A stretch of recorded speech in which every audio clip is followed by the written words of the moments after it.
There have been situations in my life in which people have asked me, how come I'm always so certain on my answers? Because some people told me that I'm somewhat aggressive in my answers. Well, it may certainly happen. I can't say necessarily. But the point is, some people have asked me, how is it that you are so certain of yourself? When at the same time I say that usually I don't trust my answers. Now why I say this? Well, the point is, the answers that I give are experiences or introspection or intuition. Now these are usually tailored, especially experience that is tailored to the one who experienced it. When it comes to intuition is what I call a general language. Now, how people may understand or may take it into account, this is more or so tailored to their subjectivity. Because when people get in contact with their intuition might tell them something, but they may not feel like doing so. So they may even build certain other things, right? Some piles of lies and self-sabotage not to do how their intuition tells them, and even support that with even more, right? More and more lies, right? So people ask me how I am so certain on my answers. Well, some of the answers I give based on my experience. Some I give based on my introspection. Some I give based on wisdom that I have acquired, because I wasn't born all knowledgeable. Like everyone here, I learned certain things, but I do have a passion to simply share, because ultimately it's not gonna help me beyond the grave. When it comes to, what people call the truth, some people ask me, how is it that you know the truth? And I told them, you see, there are two types of truths based on what I may interpret, and that is also subjectivity, personal subjectivity. But I say it is always the truth of the person. That which you have experienced is true because you have experienced it, even if a lot of people will probably excel at trying to convince you or even convincing you that what you have experienced is a lie. And also there are universal truths. Now universal truths, again, they are what I call layered, because we may say a universal truth is something related to our planet, for example, because we may well say that water boils at 100 degrees or freezes at -4 degrees or 0 degrees, depending on how much salt and other substances are in the water that may cause resistance. But we may not necessarily say that this is a universal truth.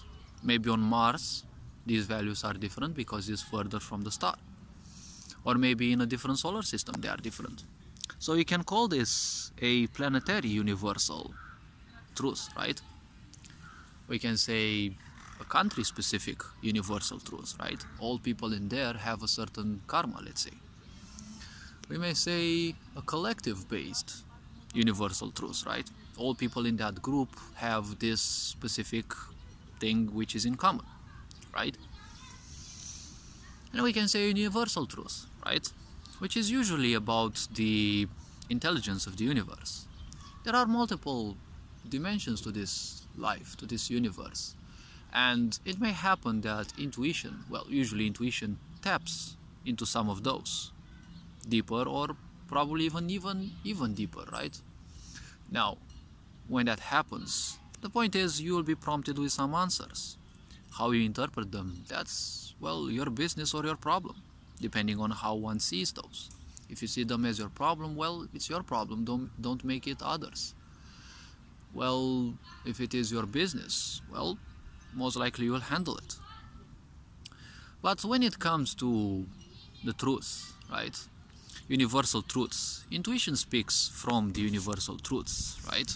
That level of intelligence that the universe has. Many people say that or believe that the universe, well, it just happens. But it doesn't happen out of nothing. A flower doesn't open itself to the sun and, then closes itself when the sun no longer shines, right? When the sun sets. This action doesn't happen, randomly. It happens because of a strict code. It is part of the universal intelligence, as I call it. Things like this, if someone is introspective enough, if someone is sensitive enough, such things can be easily perceived. And they will be very surprising in many cases to people because, well, what intuition is, it is a level of ourselves and us, who we are, that simply bypasses the logical mind. That is why intuitive people, they don't make much sense. And since usually women are more intuitive by nature, I'm not saying all of them, but by nature they tend to be more intuitive, and many actually are. The point is, in many cases they might not make sense. There may happen, a family, be they younger or older in age, they buy a new house. The guy looks at the price, they say, okay, we like it, but suddenly the woman says, well, I don't like it. It's not about aesthetics, because it might be exactly what she likes. Usually the guy will seek to please the woman as well, but at the same time, she doesn't like it. There are certain things which she may not understand. She may not even know why, because, again, intuition bypasses the mind. There may be certain aspects in the geometry or the energies, and since women are more sensitive to such subtleties, she may feel something that she doesn't like.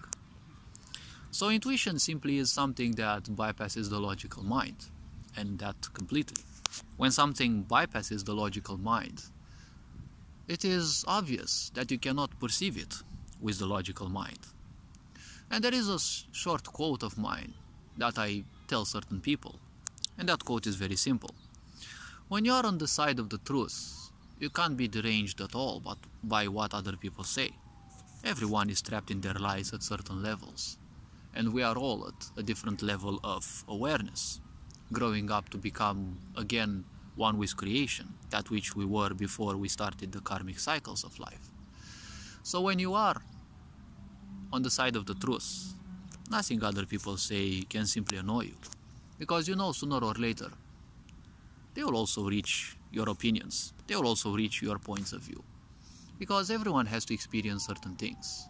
People may lack the spiritual wisdom, or, well, let's say the wisdom of experience also, but you see, all the ways in this life lead to the same universal truth, that life is everywhere, and, well, that calmness shall always persevere. There are other universal truths, but, well, I'm not going to dive too much into those. So, since all the ways lead to the truth sooner or later, people get lost in their lies, in the confusion, and in the, entanglements of the mind. But the point is, if you're on the side of the truth, if you know what your personal truths are, and you're sensitive enough to access at least a bit or some of the universal truths, well, the point is very simple.